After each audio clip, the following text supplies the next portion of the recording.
Hello, how's it going, everybody? Let me just make sure this audio is working fine before we start. Well, let me get the text up on screen. I gotta change the title up top because we actually finished Psalms yesterday. I didn't even realize. Let me get the text up here.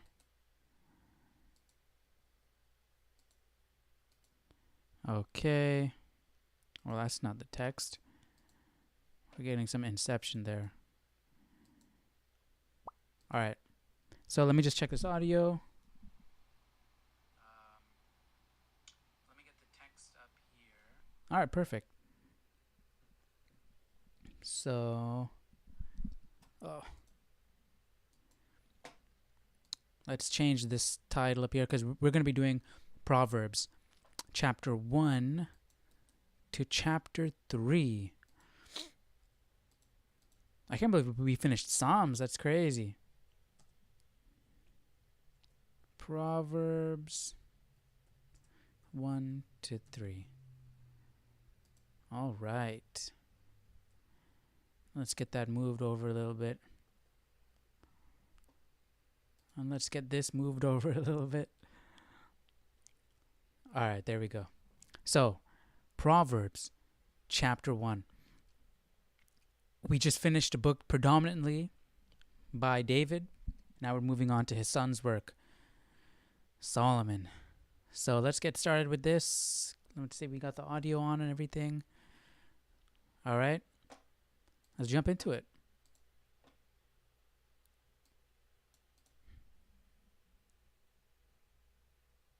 The Book of Proverbs. The Proverbs of Solomon, the son of David, king of Israel. To know wisdom and instruction, to perceive the words of understanding, to receive the instruction of wisdom, justice, judgment, and equity, to give prudence to the simple, to the young man knowledge and discretion. A wise man will hear and increase learning, and a man of understanding will attain wise counsel. A wise man will hear and increase learning, and a man of understanding will attain wise counsel. So does that mean like a man of understanding will attain wise counsel? Will he go out and seek counsel, whereas a wise man will hear and increase his learning? So is it saying one and the same thing, or is it trying to make a tiny distinction between a man of understanding and a wise man? Because a wise man and a man of understanding could be pretty much the same thing. But I don't know. Let's just keep going. I'm probably reading into it for no reason. To understand a proverb and an enigma, the words of the wise and their riddles. The fear of the Lord is the beginning of knowledge, but fools despise wisdom and instruction. So the fear of the Lord is the beginning of knowledge, and that is exactly the opposite of what the majority of people think today. The fear of the Lord is the beginning of knowledge. The majority of people today believe that fear of the Lord is the antithesis of knowledge. If you are a believer in God, you are disregarding reason and logic. But here Solomon, an extremely wise man, is saying the fear of the Lord is the beginning of knowledge. Because you remember, wisdom and intelligence are two different things. This is really cool. To know wisdom and instruction, to perceive the words of understanding, to receive the instruction of wisdom, justice, judgment, and equity, to give prudence to the simple, to the young man, knowledge and discretion. A wise man will hear and increase learning. So are they insinuating that someone who's not wise will not hear because they assume they know everything, whereas a wise person is always listening. He's always learning. Even if it's some simple, small little thing, he's humble enough to take in that knowledge. And he's humble, why? Because he fears the Lord. And that is the beginning of knowledge. The fear of the Lord allows you to be. You have to be humble in order to fear the Lord. And then that humbleness is where knowledge begins, because you're ever willing and ever ready to learn. But fools despise wisdom and instruction. A fool thinks that a wise, a smart, an intelligent person would despise instruction and wisdom because they already know it. They should know it. So they're coming from a place of insecurity. A fool despises wisdom and instruction, whereas a wise person welcomes it. So they have it backwards. You should always be ever willing and ever ready to learn. Be humble and don't think you know everything. It's okay. It's okay if you don't know everything. Even the wisest people don't know, and they're willing to learn even the simplest things. So don't be afraid. Don't be afraid to ask dumb questions, like the questions I ask when I'm doing this Bible study. Look, I'm like going over. There's some basic stuff that I'm going over, But don't be afraid. Everybody has something to learn, So this was really nice. The beginning of knowledge is the fear of the Lord. That's a complete mindset shift from what we're experiencing today, what the majority of people believe. Is the beginning of knowledge. But fools despise wisdom and instruction. My son, hear the instruction of your father, and do not forsake the law of your mother. This is cool. That this is Solomon speaking to his son. And which mother would he be talking about? For they will be a graceful ornament on your head, and chains about your neck. My son, if sinners entice you, do not consent. If they say, come with us, let us lie in wait to shed blood. Let us lurk secretly for the innocent without cause. That's interesting. We were talking just yesterday about David in this instance, in a similar case, where David was falling to temptation. He was asking God prior to falling, like he didn't want to fall. And then now we're having here Solomon letting his son know, don't fall to temptation. Don't consent if some sinners entice you, And maybe Solomon is speaking from experience, because we know that he fell to temptation. This is probably before he fell, or after, who knows? But maybe if it was before, maybe Solomon knew that he had this inclination to fall to temptation. We all do, right? We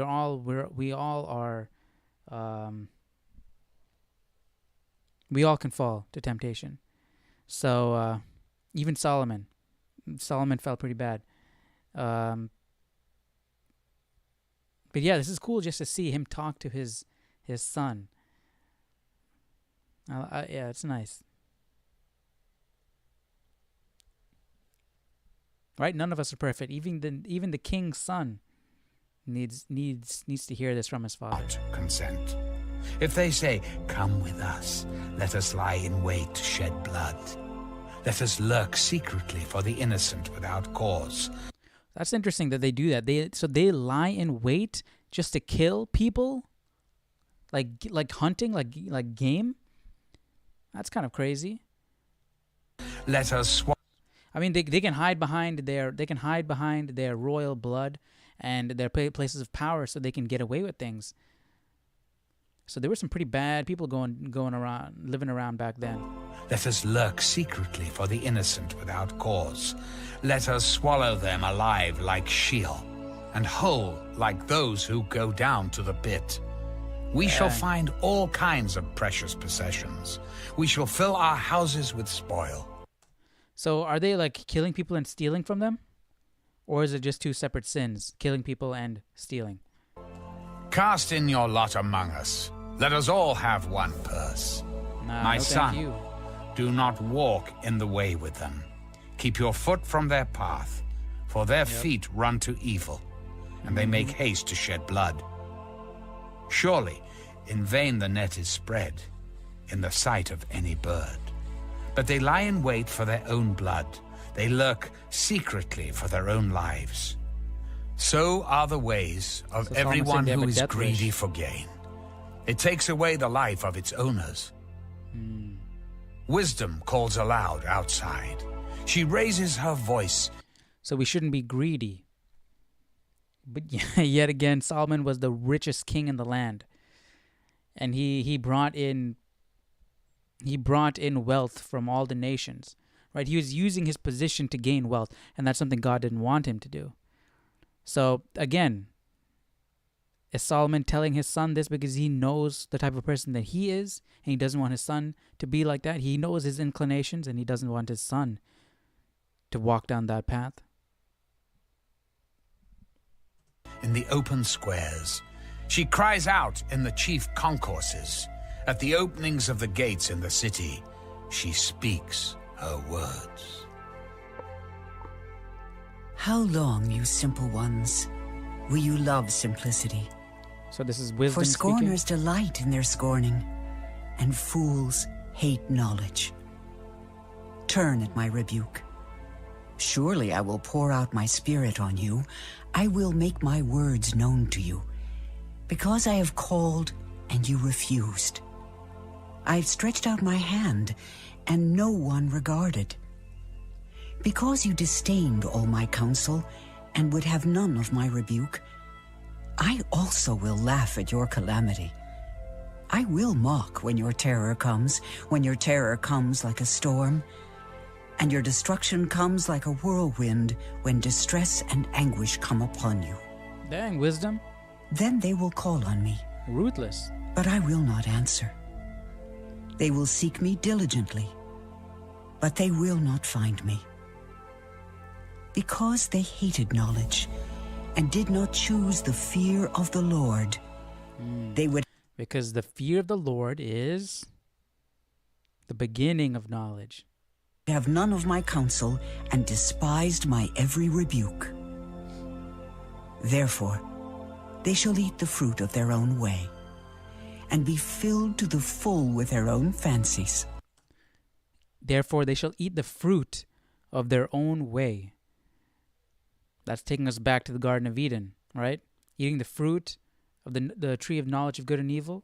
They're eating the fruit of their own way, and they have to deal with their consequences and be filled to the full with their own fallacies. For the turning away of the simple will slay them, and the complacency of fools will destroy them. But whoever listens to me will dwell safely and will be secure without fear of evil. That's cool that Solomon personified wisdom and let wisdom speak. That's cool.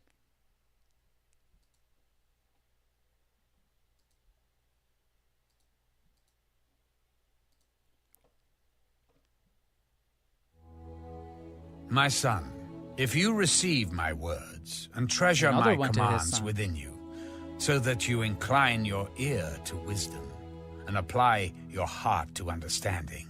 Yes, if you cry out for discernment and lift up your voice for understanding, if you seek her as silver and search for her as for hidden treasures. Now I know why Proverbs is is like a lot of people's favorite books, because it's like you're getting parental advice. You know? That's cool. And apply your heart to It's like something you can understanding. always come back to and Yes, read. if you cry out for discernment and lift up your voice for understanding, if you seek her as silver and search for her as for hidden treasures, then you meaning will wisdom. understand the fear of the Lord and find the knowledge of God, for the Lord gives wisdom. From his mouth come knowledge and understanding. So if you seek wisdom, you're bound to run into God, because God gives wisdom. That's interesting. That's interesting because nowadays, again, the world views that as two completely different things. Knowledge and God, completely different things. If you go down the pursuit of knowledge, you tend to leave the church, right? You tend to become an atheist and you leave the church. So what is going on down in that direction? Why is that happening? If the Lord gives wisdom, and you can find knowledge through God, and if fear of God is the beginning of knowledge, what's going on? What's going on down there? Why are people today leaving the church and becoming atheists after adopting, I guess you could call it scientism, right? Like it's not just science as a tool. It's become a belief system, right? It's become their structure of being.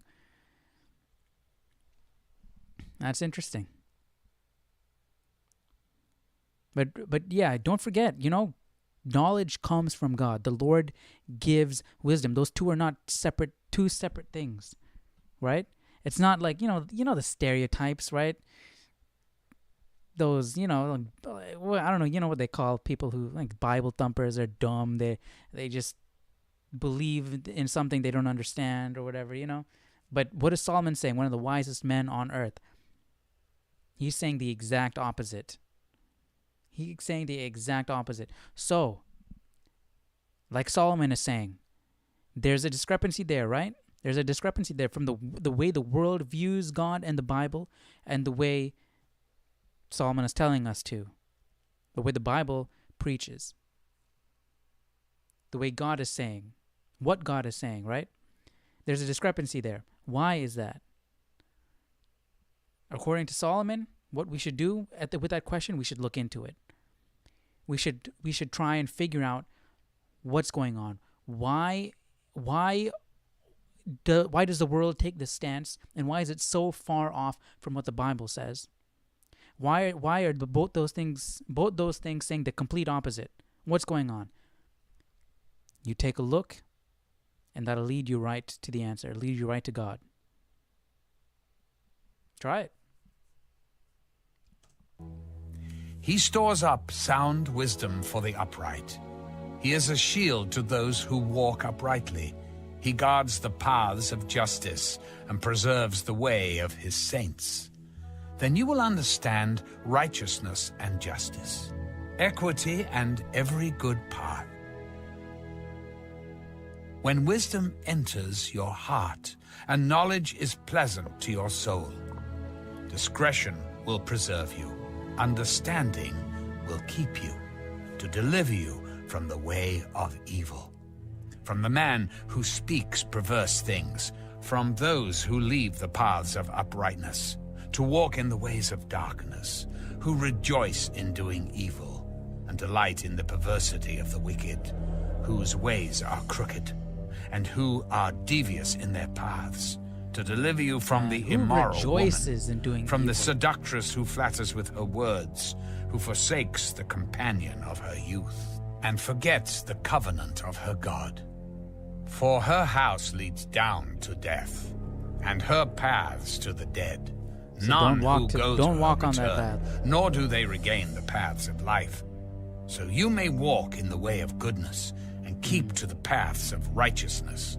For the upright will dwell in the land, and the blameless will remain in it.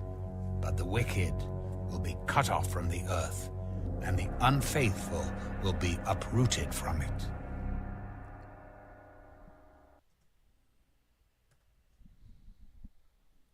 So you better be on the right path. Don't follow the wicked. Where's Proverbs 3?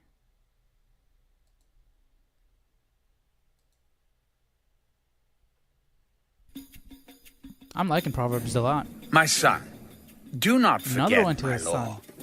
but let your heart keep my commands. For length of days and long life and peace they will add to you. Let not mercy and truth forsake you. Bind them around your neck. Write them on the tablet of your heart, and so find favor and high esteem in the sight of God and man. Trust in the Lord with all your heart, and lean not on your own understanding. That's In an all your extremely popular ways verse. acknowledge him, and he shall direct your paths. Do not be wise in your own eyes. Fear the Lord and depart from evil. It will be health to your flesh and strength to your bones. That is a theme that we saw a lot in Psalms.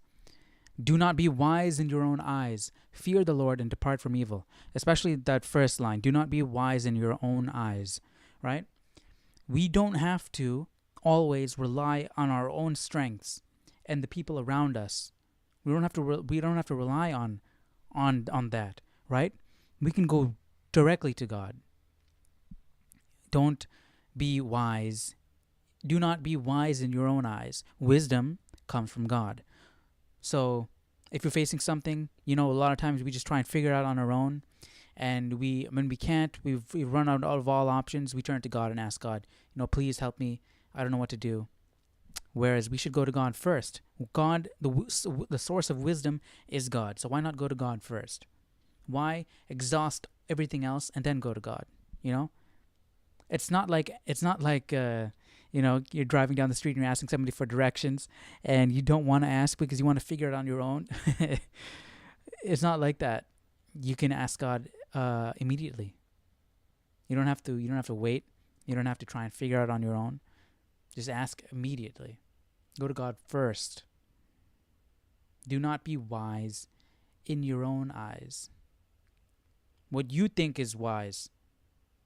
So don't be fooled by what you believe to be wisdom and knowledge. Where is that knowledge coming from? It's coming from God. So don't be wise in your own eyes. That's what we see the world doing. They're being wise in their own eyes. Everybody today, nowadays, they're wise in their own eyes, and they're forgetting where that wisdom came from. And so they're losing sight. And when you lose sight, you start going down the wrong path. And we just saw what happens when you walk the wrong path. It will be health to your flesh and strength to your bones. Honor the Lord with your possessions and with the first fruits of all your increase. So your barns will be filled with plenty, and your vats will overflow with new wine. My son, do not despise the chastening of the Lord, nor detest his correction. For whom the Lord loves, he corrects. Just as a father, the son in whom he delights. I was just going to say that. Happy is the man who finds wisdom, and the man who gains understanding. For her proceeds are better than the profits of silver, and her gain than fine gold. She is more precious than rubies, and all the things you may desire cannot compare with her. Length of days is in her right hand. Remember the her in her left hand, wisdom, riches and honor. Her ways are ways of pleasantness, and all her paths are peace. She is a tree of life to those who take hold of her. Tree of life, again, going back to Genesis. So remember, tree of life and the tree of good and evil. So the tree of good and evil is different than the tree of life. The tree of knowledge of good and evil, sorry.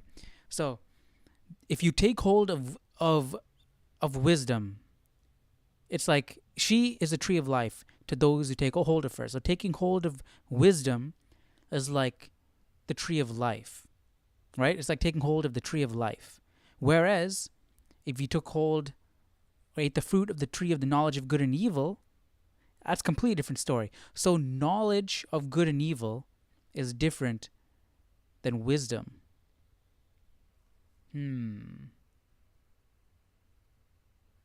Because you can know a lot of information, but doesn't mean you're wise. Right? It's like you can have all this stuff, but if you don't know how to sift through it and discern which is valuable and which isn't, you just have a bunch of junk. So having all this knowledge doesn't mean anything. You have to be wise. And happy are all who retain her. The Lord by wisdom founded the earth. By understanding, he established the heavens. By his knowledge, the depths were broken up, and clouds dropped down the dew. My son, let them not depart from your eyes. Keep sound wisdom and discretion, so they will be life to your soul and grace to your neck. Then you will walk safely in your way, and your foot will not stumble. When you lie down, you will not be afraid. Yes, you will lie down, and your sleep will be sweet. Do not be afraid of sudden terror, nor of trouble from the wicked when it comes. For the Lord will be your confidence, and will keep your foot from being caught. That's something that David was very good at. For the Lord will be your confidence. He didn't, like when he went up with Goliath, everybody else was scared. He just went up there because he knew that God was with him. And God was with him. And that was his goal for everything. He wanted God to be by his side, right? He was, right? That's his nickname, right? The man after God's own heart. He wanted God there with him. And the Lord was his confidence. And we saw that in the way he fought. And going back, way back, to Joshua and Moses and all that, they went into battle believing that they already won. They already won before even entering into battle. So imagine the confidence you have. You're not going to lose. You're not going to lose. So for the Lord will be your confidence and will keep your foot from being caught. So do not be afraid of sudden terror, nor of trouble from the wicked when it comes, for the Lord will be your confidence. Will be your confidence, and will keep your foot from being caught. Do not withhold good from those to whom it is due when it is in the power of your hand to do so. Do not say to your neighbor, "Go and come back, and tomorrow I will give it." That's important. So if you can help. Don't take the back seat, because God puts you in this position to help, right? If God puts you in this position and you're able to help, that means God wants you to help, right?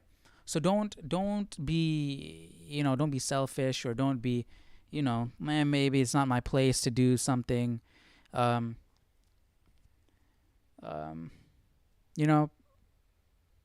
like I'm thinking of the, like a lot of times you see like the homeless people sitting on the side of the street when you're driving by, and you just drive by. Maybe God put us in this place. I'm thinking like I'm sitting in my car, they're sitting outside. Maybe I should help them out. Maybe, because I feel guilty when you don't. So I feel like that's what it's talking about here. When it is in your power. When it is in the power of your hand to do so, do not withhold good from those to whom it is due. And do not say to your neighbor, "Go and come back, and tomorrow I will give it." If you can give it today, just give it today. Why wait till tomorrow? Because you want to hold on to it for another day? That's being, think for others. Put others first. Don't have a selfish mindset. I think that's what it's trying to say here. And that goes back to, again, being humble, When you have it with you, do not devise evil against your neighbor, for he dwells by you for safety's sake. Do not strive with a man without cause, if he has done you no harm. Do not envy the oppressor, and choose none of his ways. For the perverse person is an abomination to the Lord, but his secret counsel is with the upright. The curse of the Lord is on the house of the wicked, but he blesses the home of the just. Surely he scorns the scornful, but gives grace to the humble. This is very different than what we were reading in Psalms, right? Where the wicked were prospering, and the godly, the righteous, were suffering, right? Similar situation that Job was put in. And we were seeing that, remember Asaph, Ethan, and Heman and all, they were crying out to God saying, serve justice. Why are the wicked, prospering and doing well while we're stuck like this? Kill them. They're asking for the wicked to die because they wanted to be well off. But by Solomon, right? Because we know Solomon, Israel was prospering. So much money was being brought in, right? The temple was built. They were doing well. So we're seeing that the difference between the two times. But I was thinking that during the time of with Asaph speaking, that was during near the end reign of Solomon, right? Because the end reign of Solomon, during the ending of Solomon's reign, he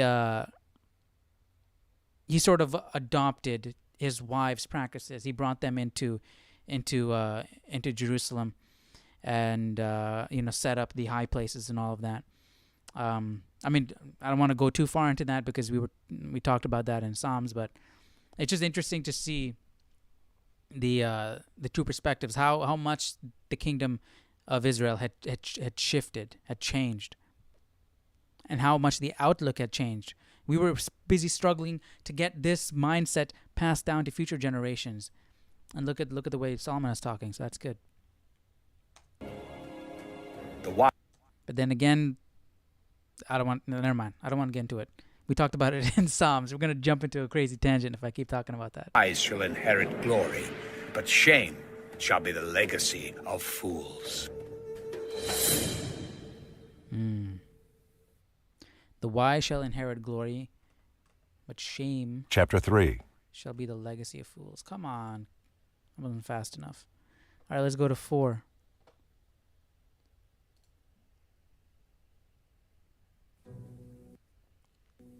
Hear, my children, the instruction of a father, and give Okay, so now he's attention not to talking know to just his son. He's talking to all his children. understanding.